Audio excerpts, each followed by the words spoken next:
কালো জিরার ভর্তা। এত মজার এই ভর্তাটা শুধু যে খেতেই মজা তা কিন্তু না, এর স্বাস্থ্যগুণও অনেক বেশি। আমাদের প্রিয় নবীজির প্রিয় খাবার ছিল কালো জিরা, তাই আমি চেষ্টা করি আমার বাচ্চাদেরকেও কালো জিরার ভর্তা বা কালো জিরাটা খাওয়াবার অভ্যাস করতে। কালো জিরা ভর্তাটা বানাতে হলে প্রথমেই শুকনো মরিচগুলোকে টেলে নামিয়ে নিতে হবে।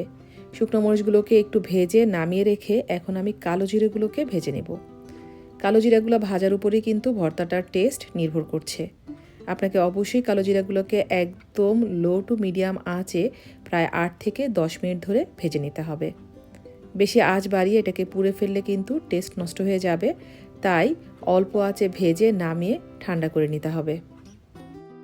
এখন প্যানের মধ্যে আবার 2 টেবিল চামচ তেল দিয়ে এখানে আমি প্রায় বড় সাইজের 1.5টা রসুন দিয়ে দিয়েছি। রসুনগুলোকে অল্প আঁচে ভেজে নিতে হবে এরকমই 8-10 মিনিট ধরে। রসুনগুলোকে এমনভাবে ভেজে নিতে হবে যেন রসুনগুলো একদম গলে যায়, তাই ভেজে ভেজে নরম হওয়া পর্যন্ত এবং গোল্ডেন ব্রাউন হওয়া পর্যন্ত এগুলোকে ভেজে নামিয়ে নিতে হবে।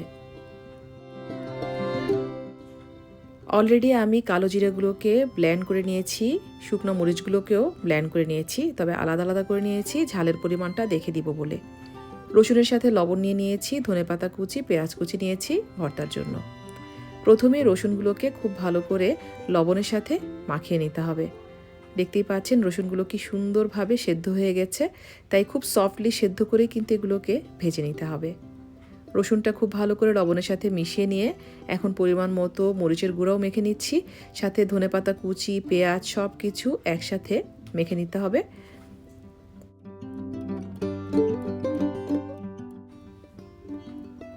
আর এই মাখাতে মাখাতেই বেশি করে সরিষার তেল দিতে হবে। সরিষার তেলের পরিমাণটা বলা যাচ্ছে না, একটু একটু করে সরিষার তেল দিয়ে এই শুকনা কালো জিরাটার সাথে এই পেঁয়াজ মরিচের ভর্তাটাকে মাখিয়ে নিতে হবে।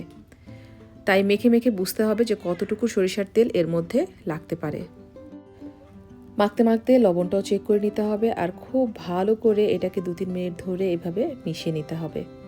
আর যখন দেখবেন এরকম মুঠো করা যাচ্ছে তখনই ভর্তাটা একদম রেডি। এখন হাতটা ধুয়ে একটু সরিষার তেল মাখিয়ে এটাকে এরকম রাউন্ড শেপের করে নিতে পারেন, অথবা আপনাদের পছন্দ মতো এটাকে সার্ভ করে নিতে পারেন। আপনারা যদি এর মধ্যে কাঁচা পেঁয়াজ, ধনেপাতা না মেশান তাহলে এই ভর্তাটা ফ্রিজে রেখে আপনারা প্রায় 10 থেকে 15 দিনও খেতে পারবেন। ধন্যবাদ আপনাদের সবাইকে এই কালোজিরা ভর্তাটির রেসিপি দেখার জন্য। আজকের মতো বিদায়, আল্লাহ হাফেজ।